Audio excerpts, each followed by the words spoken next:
Are you seeing the frustrating 502 bad gateway error on your screen?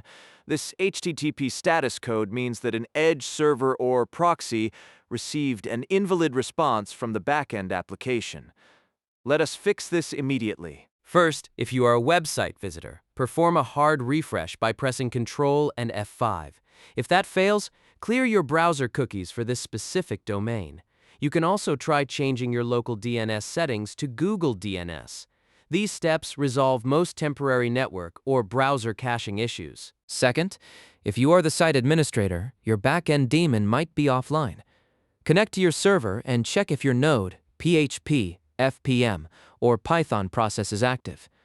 Restart the service using sysmctl or PM2, then review your web server logs for connection errors. Third, high traffic demands can cause the proxy server to drop slow connections. Increase the buffer and timeout limits inside your proxy configuration file. Adding these lines to your Nginx configuration allows the proxy to handle larger response headers without failing. Fourth, check if your firewall or security services are blocking the proxy server IPs. Make sure to whitelist all Cloudflare or CDN IP ranges on your host firewall.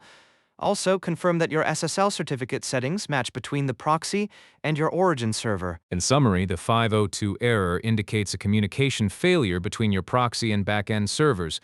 Please note that these methods are provided for educational purposes.